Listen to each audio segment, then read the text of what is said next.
សូមអរគុណរឿងគ្រប់យ៉ាងដែលយើងបានសាងយើងធ្លាប់តស៊ូរួមគ្នាតែពេលនេះយើងបានចប់គ្នា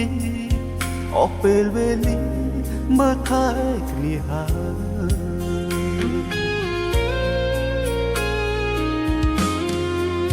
យើងបែកគ្នាហើយគួរយកថ្មីរៀងខ្លួនកុំនៅគុំគួនកុំនៅស្អប់គ្នាទៀតអីពុំភ្លេចរឿងចាំកុំរំលឹកណាថ្លៃធ្វើមិនដេចនិស័យ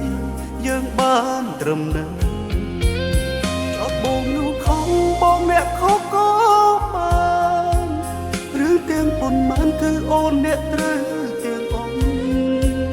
បងសុំចិត្តអូនសុំមានស្នួនឈប់ផង Facebook ទៀតចុងហើយឈប់ត្រាមកទៅ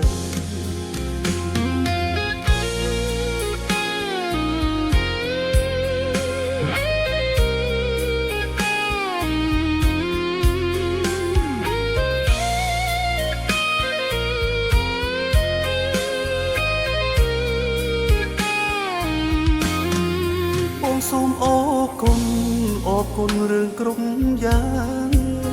ដែលយើងបានសាងយើងធ្លាប់តស៊ូរួមគ្នាតែពេលនេះយើងបានចប់គ្នាអស់ពេលវេលាមើលថែគ្នាហើយ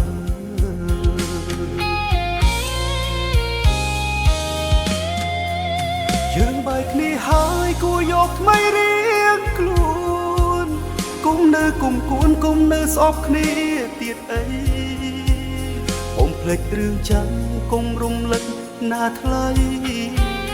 ធ្វើមិនដេចនិស័យយើងបានត្រឹមនឹងចប់បងនោះខំបងអ្នកខកក៏បាន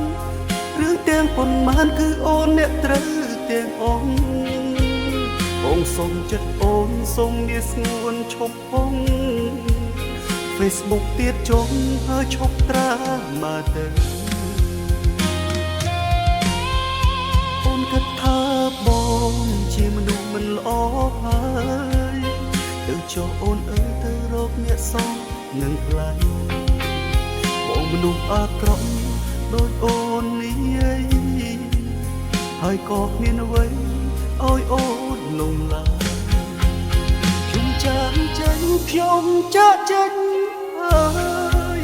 ហើយខ្លួនអូនអើយឈប់រំលឹកបងទៀតអីអូនក៏មានមនុស្សដែលគេស្រឡាញ់ថ្លៃសូមជូនពរស្រីឲ្យមានក្តីសុខ